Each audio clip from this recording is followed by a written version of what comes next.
चुप रहना दुनिया का सबसे मुश्किल काम है। कुछ लोगों को लगेगा कि नहीं, चुप रहना कोई ज़्यादा मुश्किल नहीं है, ये तो आसान है। लेकिन दोस्तों, क्या सच में ये इतना आसान काम है? अगर किसी को पता है कि चुप कैसे रहा जाता है, उसके लिए तो काफ़ी आसान है। लेकिन जिसे नहीं पता, मेरे हिसाब से ये उसके लिए सबसे मुश्किल काम है। अब वो कौन सा तरीका है जिससे हम चुप रहना सीख सकते हैं? ये वीडियो पूरी देखना, आपको सब समझ में आ जाएगा।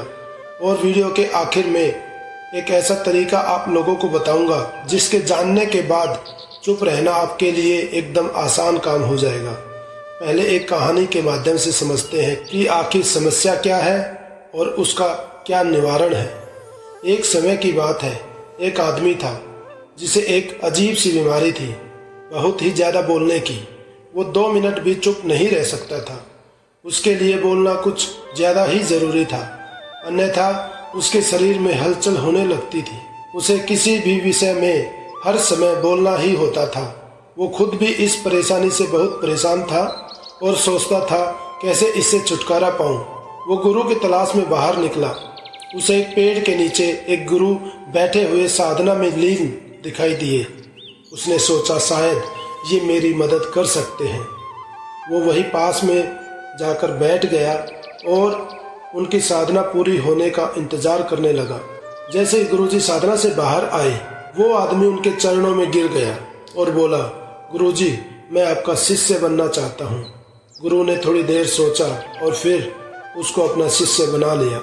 बाद में गुरुजी को इस बात का पता चला कि उस आदमी को बहुत ही ज़्यादा बोलने की आदत है। वो आदमी 1 मिनट भी चुप नहीं बैठ सकता। वो रोज गुरुजी से एक ही बात पूछता कि गुरुजी, इस दुनिया का सबसे बड़ा ज्ञान क्या है?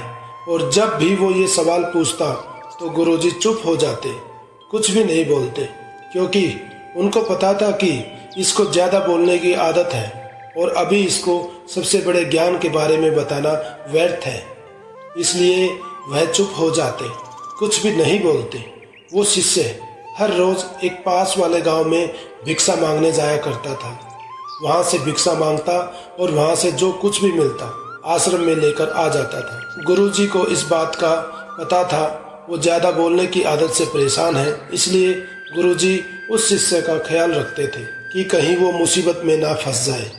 एक दिन वो शिष्य एक गांव में भिक्षा मांगने गया और एक घर में जाकर भिक्षा मांगता है। उसने उस घर में नज़र घुमाई तो उसकी नज़र एक भैंस पर पड़ी। भैंस शरीर में बहुत मोटी थी और उस घर का दरवाज़ा बहुत ही छोटा था। तभी उस शिष्य ने उस घर के मालिक से कहा, भाई साहब, आपकी भैंस तो बहुत मोटी है और आपके घर का दरवाज़ा बहुत छोटा है। यदि ये भैंस मर गई तो इस दरवाजे से इस भैंस को बाहर कैसे निकालोगे? जैसे ही ये बात उस आदमी ने सुनी, वो डंडा लेकर उसके पीछे उसे मारने के लिए भागा, लेकिन वो शिष्य वहाँ से भाग गया। अब भला कोई आदमी अपने ही घर के नुकसान के बारे में कैसे सुनेगा, वो भी एक भिक्षुक के मुख से? शिष्य वहाँ से भागते हुए दूसरे घर में जाता है और वहाँ पर जाकर वो भिक्षा मांगता है और उस घर में भी वो नज़र घुमाता है कि किस विषय में बात करूं। तभी सामने एक औरत बैठी थी। उस औरत से वो कहता है, देवी जी, आपने हाथों में इतनी खूबसूरत चूड़ियाँ पहनी हुई हैं, अगर आपके पति मर गए तब इन चूड़ियों का क्या करोगे? ये बात सुनकर वो औरत भी बहुत गुस्सा हो गई और डंडा लेकर उसके पीछे दौड़ पड़ी। उस औरत ने कहा, एक भिक्षु होकर ऐसा बोलता है? एक तो मैं आपको भिक्षा दे रही हूँ, ऊपर से मेरे पति को ही मार रहे हो। वो कई बार मार खा चुका था, लेकिन उसकी आदत छूट नहीं रही थी। अब उसका उस गांव में कोई भी भिक्षा नहीं देने को तैयार था। इसके चलते वो एक गांव से दूसरे गांव जा रहा था। जब जंगल में पहुंचा तो उसे एक मानव खोपड़ी दिखाई दी। उसने सोचा, किसकी मानव खोपड़ी पड़ी है? वह उस मानव खोपड़ी के पास गया और जाकर देखा कि खोपड़ी तो बोल रही है। उस खोपड़ी ने कहा कि भाई, तुम कौन हो? तभी वो शिष्य थोड़ा सा डरा और बाद में बोला, मैं तो एक भिक्षुक हूँ, भिक्षा मांगता हूँ, लेकिन तुम कौन हो और यहाँ क्या कर रहे हो? तभी उस खोपड़ी ने कहा, मैं एक शिकारी हूँ और ज़्यादा बोलने के कारण मैं यहाँ पहुँच गया। तभी शिष्य ने सोचा कि भला खोपड़ी कैसे बोल सकती है? ये तो सिर्फ एक हड्डियों का ढांचा है, ये कैसे बोल सकता है? और ये बात यदि मैं राजा को बताऊंगा तो राजा मुझे जरूर इनाम देंगे। इसी के चलते वो शिष्य राजा के दरबार में पहुंचा और राजा को जाकर अपनी सारी बातें बताई।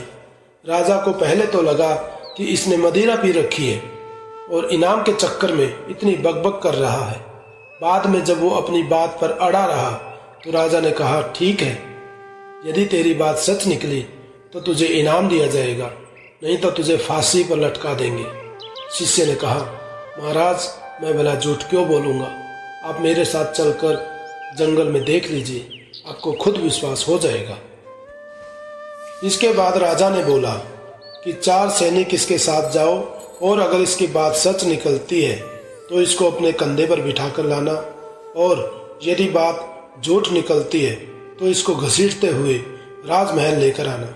अब जैसे ही चारों सैनिक वहां पर पहुंचे तो वो खोपड़ी वहां पर पड़ी थी और शिष्य ने उस खोपड़ी से पूछा कि तुम यहाँ कैसे पहुंचे? तो खोपड़ी कुछ नहीं बोली। बार बार शिष्य ने उस खोपड़ी से पूछा, लेकिन खोपड़ी कुछ नहीं बोल रही थी। बहुत देर होने के बाद सैनिकों ने उसको पकड़ लिया और घसीटते हुए राजमहल में लेकर आए और राजा से आकर कहा कि महाराज, ये तो झूठ बोल रहा था, खोपड़ी तो वहाँ पड़ी है, लेकिन खोपड़ी भला कैसे बोल सकती है? ये तो मूर्ख आदमी है, इसको तो कुछ पता ही नहीं है। तभी राजा ने आदेश दिया कि इस आदमी को फांसी पर लटका दो। इतना सुनते ही वो आदमी कांपने लगा और अपने गुरु को याद किया, गुरुदेव, आज मुझे बचा लीजिए, नहीं तो आज मेरी मौत पक्की है। वो जैसे ही अपने गुरु से प्रार्थना करता है, गुरु को आश्रम में बैठे बैठे आभास हो जाता है कि शिष्य मुसीबत में पड़ गया है और वो ज़्यादा बोलने के चक्कर में ही मुसीबत में पड़ा होगा। गुरुजी भी जल्दी जल्दी अपने शिष्य के पास पहुंच जाते हैं और राजा को जैसे तैसे समझाकर उसको वहां से छुड़ा देते हैं और वो दोनों आश्रम में वापस आ जाते हैं। तभी गुरु कहते हैं कि मैंने तुझे कितनी बार कहा है कि ज़्यादा मत बोलो। ज़्यादा बोलने के चक्कर में आदमी कभी कभी बुरा फंस जाता है। तभी वो शिष्य ये कहता है, गुरुजी, अब मैं चाहकर भी इस आदत को छोड़ नहीं पा रहा हूँ। मुझे ये लगता है कि मुझे जब दुनिया का सबसे बड़ा ज्ञान मिल जाएगा तो मेरा मन अपने आप शांत हो जाएगा, मैं अपने आप चुप हो जाऊंगा। लेकिन आप तो मुझे सबसे बड़ा ज्ञान बता ही नहीं रहे। मैं आपको कितने दिनों से पूछ रहा हूँ। जैसे उस शिष्य ने सवाल किया, गुरुजी फिर से चुप हो गए, कुछ भी नहीं बोले। अब वो शिष्य गुस्से में वहां से चला गया और खुद से बोलने लगा, गुरुजी, मुझे बड़ा ज्ञान बताना ही नहीं चाहते। इसके बाद वो शिष्य एक तरफ जाकर बैठ गया।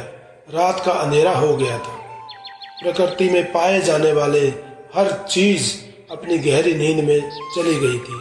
तभी उसने आकाश में देखा, सारे तारे टिमटिमा रहे हैं और रात की एक शांत आवाज सुनाई दे रही है, जो अंधेरी रात में हमेशा सुनाई देती है। तभी उसको धीरे धीरे एक आभास होता है, उसको एक आवाज सुनाई देती है। वो आवाज थी मौन की। उसका मन एकदम खुश हो गया। वो कुछ भी बोल नहीं पा रहा था। उस दिन उसका मन एकदम शांत हो गया था। उसको एक अलग सा आभास होने लगा, अलग सी शांति प्रतीत होने लगी और उसको लगा कि शायद दुनिया का सबसे बड़ा ज्ञान यही है, मतलब मौन। गुरुजी हमेशा मुझे ये समझाने की कोशिश करते आ रहे थे। जब भी मैं उनसे पूछता तो वो शांत हो जाते, कुछ भी नहीं बोलते। और आज मुझे समझ आ गया कि यही तो दुनिया का सबसे बड़ा ज्ञान है। ज़्यादा बोलने के चक्कर में मैं कई बार मुसीबत में फंसा तो गुरुजी ने ही मुझे बचाया और गुरु मुझे हर बार ज्ञान दे रहे थे, लेकिन मैं ही इस ज्ञान को समझ नहीं पाया। फिर वो वहाँ बैठकर पूरी तरह मौन का आनंद लेने लगा, शांति का आनंद लेता गया। इसके बाद वो शिष्य वहाँ से उठकर अपने गुरु के पास जाकर बैठ जाता है, चुपचाप बिना कुछ बोले।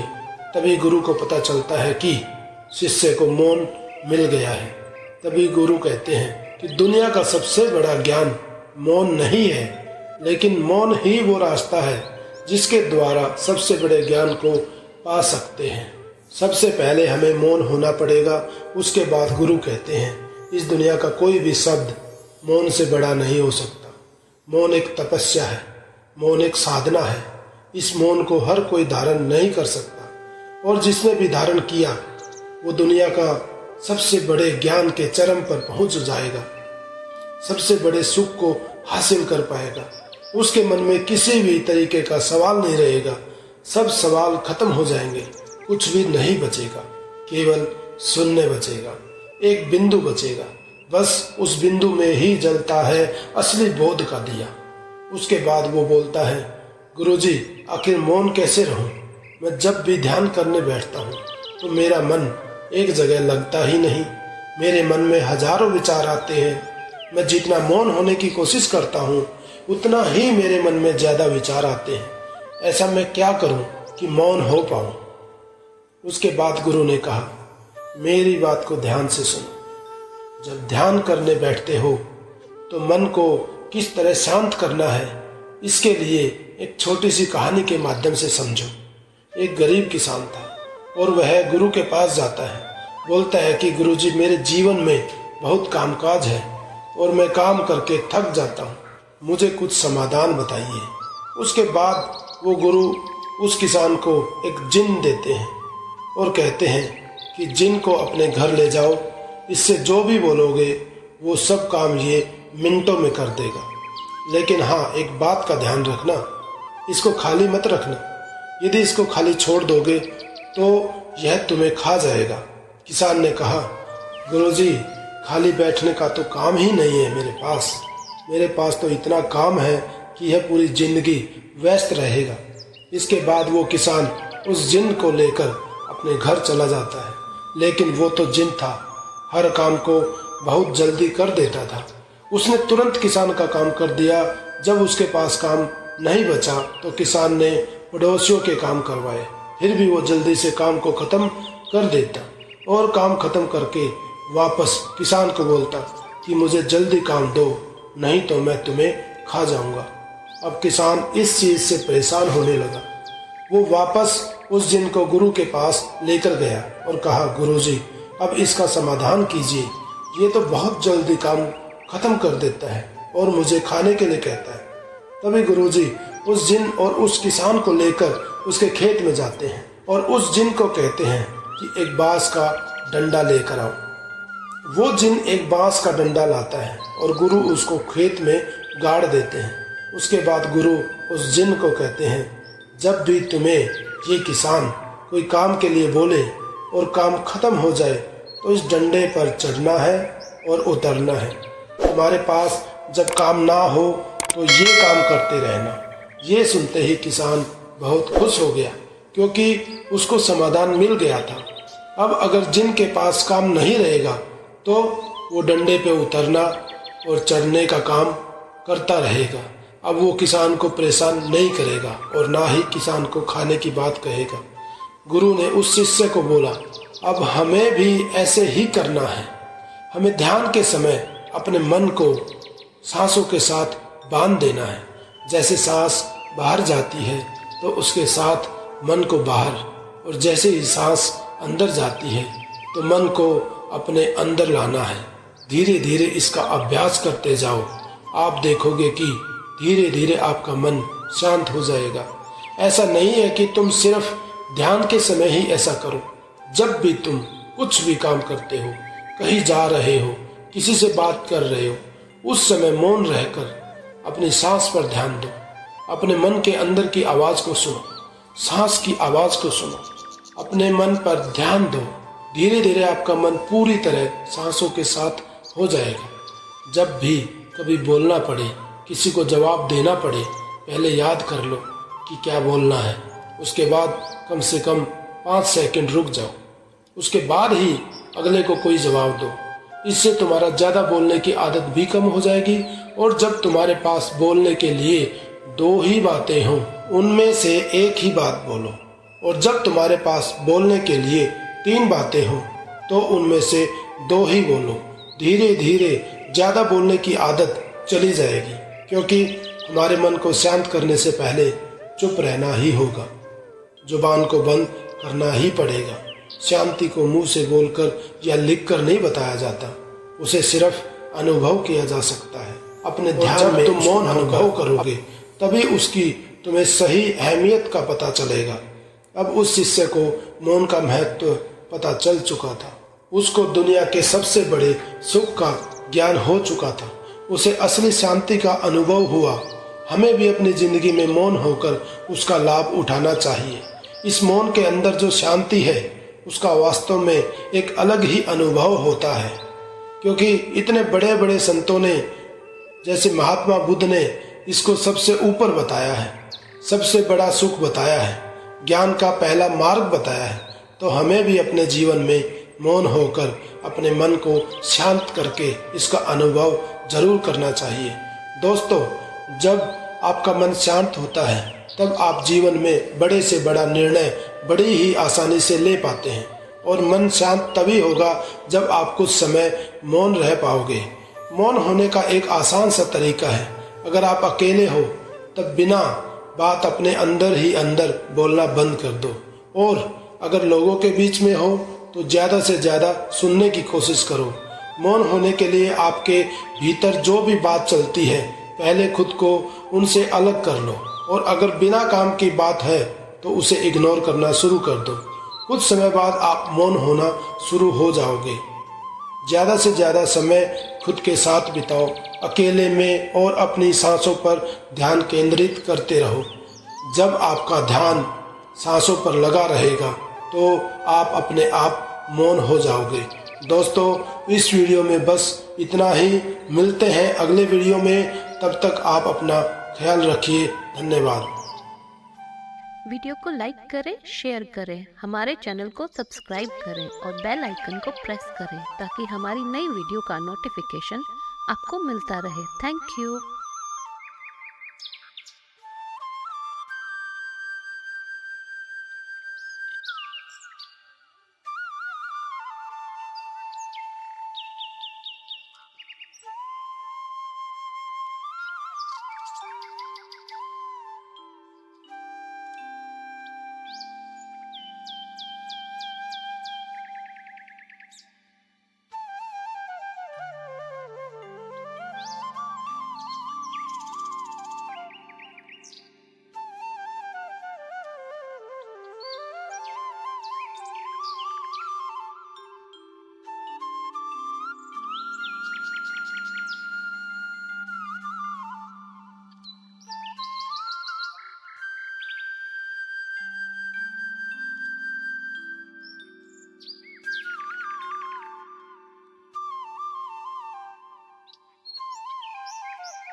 वीडियो को लाइक करें, शेयर करें, हमारे चैनल को सब्सक्राइब करें और बेल आइकन को प्रेस करें ताकि हमारी नई वीडियो का नोटिफिकेशन आपको मिलता रहे। Thank you.